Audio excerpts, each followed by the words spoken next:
এই মুহূর্তে সিলেটের শহীদ শামসুদ্দিন আহমদ হাসপাতালে আছেন সহকর্মী জয়ন্ত কুমার দাস, যাচ্ছে তার কাছে।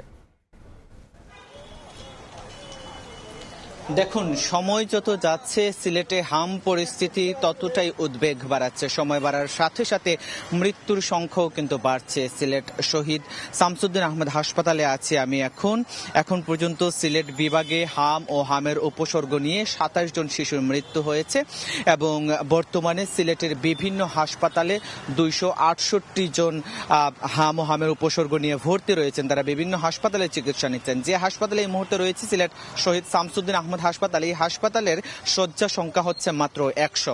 এর মধ্যেই কিন্তু এখন পর্যন্ত আমাদের কাছে সবশেষ যে তথ্য রয়েছে, এই হাসপাতালে ১১৬ জন রোগী ভর্তি রয়েছে, অর্থাৎ এক বেডে একাধিক রোগী চিকিৎসা নিচ্ছেন। ফলে তাদের যে স্বাভাবিক যে সেবাটি পাওয়ার কথা সেটি তারা পাচ্ছেন না, সেবা কিছুটা ব্যাহত হচ্ছে। তবে হাসপাতাল কর্তৃপক্ষ বলছেন সেবা তারা ঠিকঠাক মতো দিয়ে যাচ্ছেন। জানিয়ে রাখতে চাই, এই হাসপাতালকে ডেডিকেটেড করা হয়েছে হামের জন্য।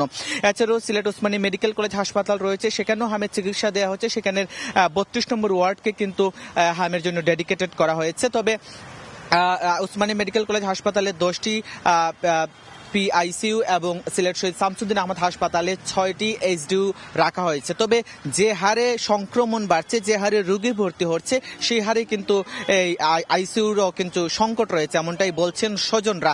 তবে জানিয়ে রাখতে চাই, সিলেটে শুধু শিশুরাই যে হামে আক্রান্ত হচ্ছেন ব্যাপারটি এরকম নয়। আমরা দেখেছি অনেক প্রাপ্তবয়স্করাও আক্রান্ত হচ্ছে এবং তারাও ভর্তি হচ্ছে। তবে সুস্থ হয়ে কিছু যাচ্ছে বাড়িতে। তবে উদ্বেগ বাড়াচ্ছে, যে হারে সংক্রমণ বাড়ছেন সেটি কিন্তু উদ্বেগ বাড়াচ্ছে।